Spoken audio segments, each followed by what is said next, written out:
Remember, today's conflict is not about what is good or what is right, what is wrong, what is ethical or what is unethical. It's all about your belief versus my belief. What you believe is not based upon logics. What you believe is not being rationalized, not being logically proved. What you believe is a combination, is a result, conclusion of thousands of years of nonsense poured into your mind. And when I say conflict between you and I, conflict of the world today, which really exists on the very land or on earth, it's between common people. Who are these common people? Common people like you and I who are working hard from day to night or night to day, feeding, clothing children, taking care of elderly, paying taxes directly, indirectly. So these are the common people.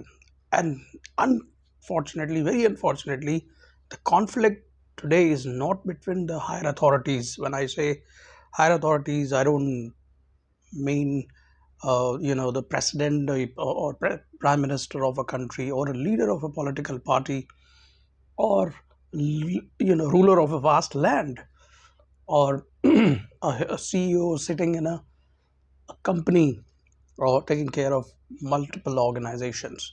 It's not their conflict. They do not have a conflict. What they have is choice to pick your weaknesses, your conflict, make it a big issue, present it in such a way using the weapons they have, media, um, technology these days, human hijacks, all these weapons they are utilizing and ruling the world, fulfilling all their sexy desires, luxurious items they have, So we are fighting and they are ruling. And this has been going on and on for ages, whether we were lived in, you know, ancient fascism sort of period or liberal or communist, whatever it is. Your belief and my belief, this is the main problem. What is your belief? As I said, that this is cultural experience, traditional values, or sort of your upbringing. Generations to generation, there is a transition of nonsense took place for several years between you and I myself, at the age of 25, realized that what I've been doing for last 25, or maybe not 25, uh, less than 20 years, is actually something that is worrying me. It's not resulting what I wanted. Today's topic, otherwise this talk will go on and on. Today's topic is hashtag let's go vegan this Eid. Hashtag do not slaughter or kill innocent animal. So that's the topic for today. Why you should not kill an innocent animal. You don't have any right to take someone's life, whether it's an animal, especially I'm talking about living being. It's a tree. I mean, when people compare with vegetarian, non-vegetarian, again, I'm telling you, it's a belief that vegetarian are less violent comparatively to non-vegetarian because they eat or they kill or they are in purchasing or they are involved association with killing or slaughtering the animals. So that doubt you have to clear right in here, because slaughtering an animal, killing an animal to eat for your own pleasure and to pluck a fruit or vegetable, both are equally cruel if it is done to, you know, just fulfill your desires and to have some pleasures. You're going to have whether malai chop or mutton chop, it's all same because you are doing something just for your pleasure and nonsense. Anything that you do for the survival, which not only helps you, but you when you survive, you help others in uplifting. You help others in several ways, educating people, ensuring their financial survival. Survival is a broader term, when we talk about survival of a puppy on a street, it has a very different needs. When we talk about a survival of a baby who comes on this earth, it has a different need other than food and education, health. There's so many things that you need to do for it. So let's not get into it. Let's get back to the topic. Let's go wagon to seed. Why it is important to, you know, look back all the religious ideologies, whether it's Christianity, Judaism, Islam, of course, Buddhism and Sikhism has different teaching, and Sanatana Dharma also has different teachings. There are a bit of conflict in terms of origin of a man and certain traditional values, certain norms being practiced in all the sections. So when I say Judaism, Christianity, and Islam, these three have the same root, Abrahamic religions, and they do believe sacrificing a goat, especially an animal in the name of God, gives you a way to a kind of gateway to get into your fixed reserved seat in heaven. So that's what they believe, which was absolutely correct for a period of time when animal was an asset. Even traditions, I mean, trade used to happen and by exchanging, by giving animals. So there was a time, maybe 1,000 years back, or maybe 500 till 500 back, when the gold or money became the gold is still the mode of doing the trade. This is still a asset. Animals are asset in um, farming sector and agriculture sector.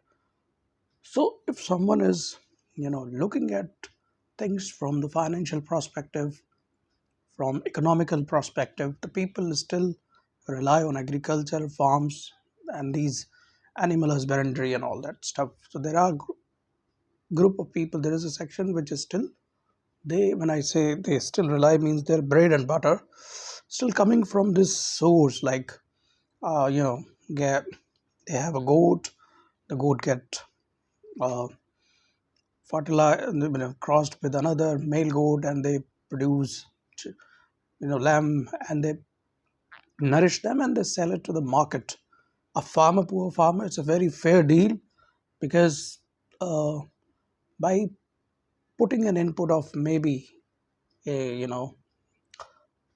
for a period of year, 2 3,000 4,000, they sell out their you know goat on a fair price, 10 to 12,000, 15,000, depending upon how they take care of the lamb. So that's a financial aspect. So a religion or a festival or a cultural, traditional, something is running, fulfilling your financial needs in some point of time, in a way, cannot be neglected. And the other point is that till the time, we have to come up, we should have come up by now, certain alternatives, instead of doing the industry of this business based upon animal flesh. If you really care about not slaughter an innocent animal, which is absolutely okay. So but we haven't come up with any alternatives. So now we could have dumped these ideas of slaughtering thousands of innocent animal for no reason, because I myself have seen the crap happen over last 3 days is unbearable. So this is one thing. Should we stop? Because we should find some alternative. Now, why you should not kill an animal, why you should kill a plant, is another matter of discussion, because both have life, and when you're eating both of them just for your own pleasure or nonsense, is this inhuman act. It is not justified by any books or by any religion. That is another aspect. And people, just for the sake of criticizing others, teasing others, they make point, pick and choose things. Like someone, a lady is feeding a dog in a street, but she might not be good at other. She might not be good with neighbors. She might not be good while handling her own kids. Maybe husband, maybe father-in-law or son-in-law. I mean, so there are so many things. If you are good at one point, you think that the hungry puppies running outside or hungry children, you're very good. It's absolutely a kindness, a human nature that you are worry about a puppy, but you're not worried about human life, which is far more greater than an animal. I'm not saying animal doesn't have a life. They should not. They they do have a dignity. They have a right to live. A right to live is a right for every organism. Even a small ant has a right to live and die with a dignity. You can't kill an ant for just for your pleasure. That's why the I've been talking about that we should provide an alternative for uh, people, those who go into jungle, wild areas and capture and hunt, these birds, little birds, and they sell out. I mean, and openly it's being sold out. And so, if you are really worried about being a human, that you want to be kind by stopping the slaughtering, sacrificing an animal, absolutely correct. You should provide an alternative. You should, rather than focusing on one party winning, not why not winning. You should discuss it with your people whom you elect, and discuss it openly that we should come up with an alternative. People who are dependent on such businesses economically, financially, they should do something else. When you have something else for them, you certainly go ahead and protect them. When human rights are protected, when human feel happy, prosperous life, they'll think about other living organism also, whether it's a tree, whether it's an animal, whether it's slaughtering an animal, whether it's a deforestation of old trees. Both are more or less equally same thing. Because if you have to talk about the stopping sacrificing an animal, you don't even sacrifice the tree. And you speak about any inhuman act, whether it is done to an animal, whether it is done to human, or a dog, or a plant, or a tree.